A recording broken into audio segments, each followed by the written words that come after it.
All right, it's time to talk about dealing with problem behaviors. This is the first of many discussions about problem behaviors. It's what a lot of people get into dog training for. It's people that get into dog training to work with aggression, or people that get into dog training to work with their own personal dog that's got some sort of behavior that they deem inappropriate. So let's talk about it. Let's talk about dealing with problem behaviors, kind of the foundational thing. This should be a pretty quick lecture. There's not too much to talk about here, despite it being a really, really big question of why do dogs do what they do? The reality is dogs do what they do because it works. It does something, right? The behavior does something that they like. Now, I want to be clear here that this could be that it fulfills a need that I'm feeling. It might not be something external. It might not be something like it gets me something tangible that I want. It could be that it soothes some biological response that's happening in my body. So my heart's racing, and when I do this, it makes it slow down a little bit. It could be that I feel frustrated and I feel less frustrated when I do this. We'll talk about those emotional responses a little bit more later in a couple of lectures. But as an introduction to this question, dogs do what they do because it works. It's done something. And if it stops doing something, they'll stop doing it. We call that process extinction, ignoring behavior until it goes away. So literally speaking, it's just not reinforcing a behavior. We just ignore it. The behavior will go away eventually. Technically a form of punishment because the behavior is decreasing, and it could be a little bit aversive depending on the context of it. It could be a little bit aversive, or it could be really aversive. This process could be really frustrating. It can be very anxiety inducing. It can be very exciting, right? It might be nothing. When we do this with chickens, when we train chickens to peck a target and then we stop rewarding them, the behavior extincts pretty quickly. The chicken pecks 2 or 3 times and then is like, well, that doesn't do anything, and moves on. We want to exercise caution. Now, this does work, but we want to exercise caution in a couple of specific areas here. One of which is that it's so hard to extinct an emotion that it's not even really worth diving into too much at this stage of learning here. I'm not extincting emotion, I'm extincting behavior. So you'll hear people say, like, let the dog, the dog's barking in the crate, just let them bark until it stops. Yes and no, right? Personal bias here, by the way. This is my personal bias here in this example. In some cases, it might work. If the dog just wants to get out and they've learned that barking does get them out of the crate, well, then yes, maybe I can ignore that behavior till it goes away. The dog offers me something else, and then I open the door. But if that barking or whining is an expression, it's like an automatic response of like, oh my gosh, I am so helpless in here. I am so anxious in here. I am so lonely in here, right? There's some sort of like biological process that's really uncomfortable for me. If this is an expression of this is like my body just responding to it, especially when we talk about fear. In that case, I can't just ignore that till it goes away. The likelihood is that it's going to get worse. That fear is going to get a lot worse, and it might not ever get better because I'm always increasing the intensity of it. So whenever possible, my personal bias, whenever possible, I want to not extinct any fear-related behaviors. We do it a little bit, but we also introduce differential reinforcement, which is what we'll get into here. So we want to be mindful of extinction bursts, spontaneous recovery, and it can be very stressful for the learner. What is an extinction burst? This is the graph that I draw on the whiteboard every time I talk about this in class. So the y-axis here is the frequency of behavior. So you see the frequency of the behavior starts kind of here in the middle. This graph unfortunately doesn't have lines, doesn't have my x and y axis actually written on there. It's my bad. But this is about halfway up the scale, like frequency scale. About halfway up, right? It's present I start ignoring it. I start ignoring it right about here, right? And hopefully you can see my cursor. So I start ignoring it right about the point where the where the graph starts going up. So flat line, pretty steady in frequency, and then it starts to go up as I start ignoring it. Now you see it keeps going up, up, up, up, up, up, up until it gets to the top, and then it comes down. That process of going up, up, up, up, up, up, up, and then down increases in frequency and intensity. That is the extinction burst. So if I just ignore the behavior and I don't do anything else, and I just ignore that behavior, that extinction burst could be pretty big. This is also going to depend on my reinforcement history or the dog's reinforcement history with that behavior. If they've been intermittently reinforced, sometimes it works and sometimes it doesn't, this extinction burst is going to look a lot bigger than if it's a really consistent rate of reinforcement, right? It's worked every single time. This time it didn't. The next time it didn't. I'm going to try it one more time. Nope, that didn't work. It's going to be a little bit quicker if I've got a consistent rate of reinforcement, reinforcing this behavior. If it's intermittently reinforced, it's going to be very, very resistant to extinction. That's why for behaviors we train, behaviors we want, behaviors we mindfully reinforce, I want to use an intermittent schedule of reinforcement because that's going to make it hard to get rid of it. Okay, we've gone through our extinction burst. The behavior has gone away. And then we get a spontaneous recovery event. A spontaneous recovery event is after the behavior has gone away.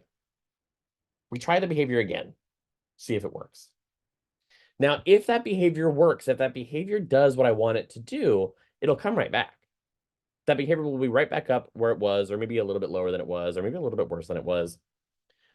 But that spontaneous recovery event can cause that behavior to come back. So also of note, I've turned on a little laser, so hopefully that definitely shows my cursor. But also of note, during this process right here, when this behavior is getting worse, right? When it's increasing in frequency and or intensity. So let's say my dog starts right here. It's like bark, bark, bark, bark, bark, whoop, bark, bark, bark, bark, bark. And then I start ignoring it. And it starts going bark, bark, bark, bark, bark, bark, bark, bark, bark, bark, bark, and it's louder and louder and louder. Bark, bark, bark. The dog's really going for it. The dog's starting to thrash around a little bit in the crate. If I reward it during that process, that's the new level where this behavior works. We don't go back down to here. Now in the future, when I need to get out of this, when I need to use this behavior to get what I want, I'm going to start right up here. So that's the risk here. When we're using extinction, I want to be careful that this is a behavior that I can ignore forever, and I'm okay with it coming back in the future, potentially. So a case where it's almost always inappropriate to use extinction would be something like aggression, something like biting, right? I can't really have biting get worse before it gets better, and I also don't want a behavior that randomly comes back. So I want to be mindful of, during this process, I have to ignore it the entire time. I have to be mindful it's going to increase in intensity and frequency before it gets any better. And then I'm going to have spontaneous recovery events in the future. Now, I can decrease the intensity of this extinction burst. I can make the graph look more like this. Let's see how my cursor is making a big, huge arch. So we go like this, it goes up, and then it comes back down. I can help this process a little bit by introducing differential reinforcement into this equation. So the three that we talk about in dog training the most often are differential reinforcement of incompatible behavior, or DRI, differential reinforcement of incompatible behavior. DRO, differential reinforcement of other behavior. And then DRA, differential reinforcement of alternative behavior. Differential reinforcement of incompatible behavior, or DRI, is like barking and holding a toy. You cannot hold a toy in your mouth and bark at the same time. I'm going to reinforce you for holding a toy instead of bark, and I'm going to ignore the barking. I'm going to ignore the barking. I'm going to have you hold the toy instead. That is incompatible with barking. ideally, I wouldn't have to go around barking because it won't be happening anymore. But you cannot bark and hold a toy in your mouth at the same time. Or most dogs can't bark and hold a toy in their mouth at the same time. Plenty of dogs can.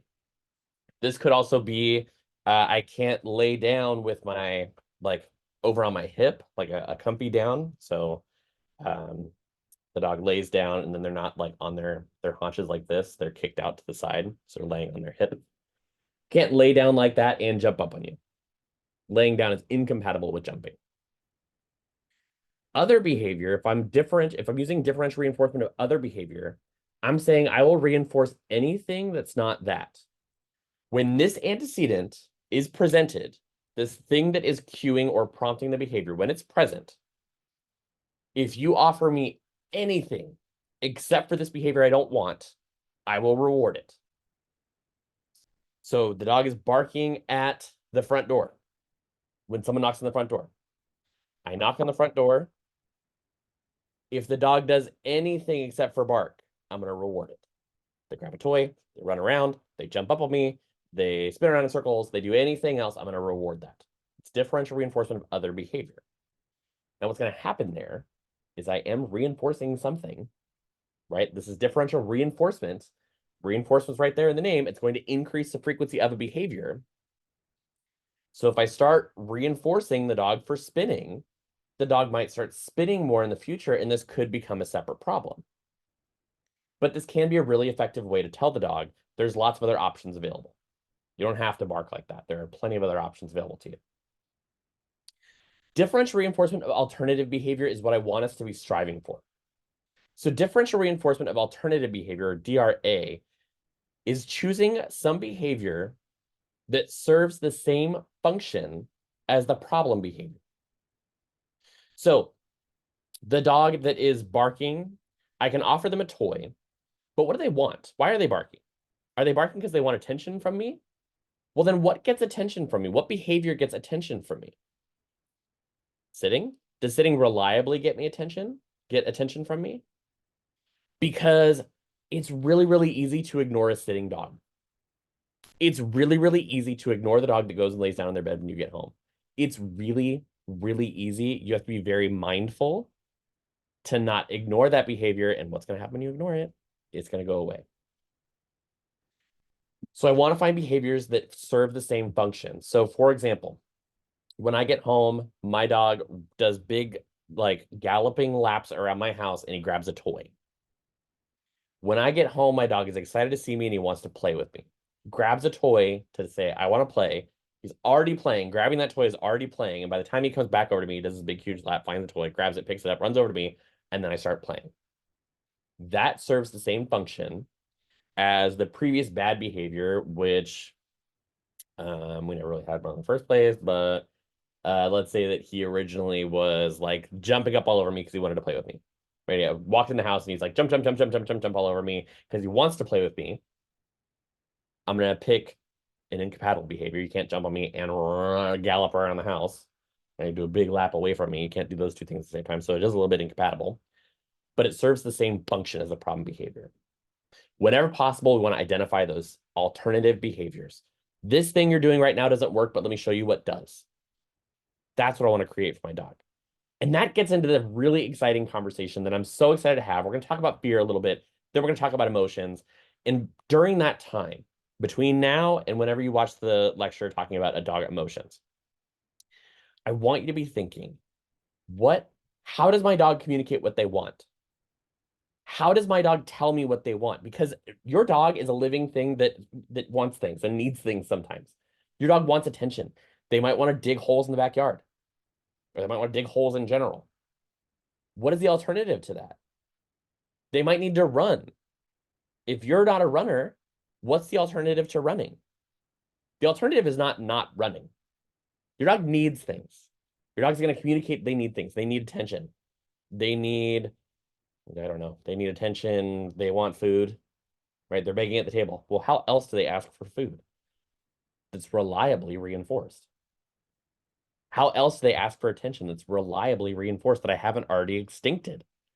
I've already ignored it. What is that alternative behavior that ideally serves the same function as a problem behavior? Sign up for our classroom so that you can get into these discussions in a classroom-like setting, in an online classroom-like setting. Or if you want me to come out to you, I'm more than happy to come to you and set something up at your local shelter and do a seminar in person talking about dog behavior. That is my favorite thing of all time to do, all about it. And let me know what sort of creative solutions you come up with, what sort of creative alternative behaviors you come up with for your dogs. I always like hearing about that. See you next time.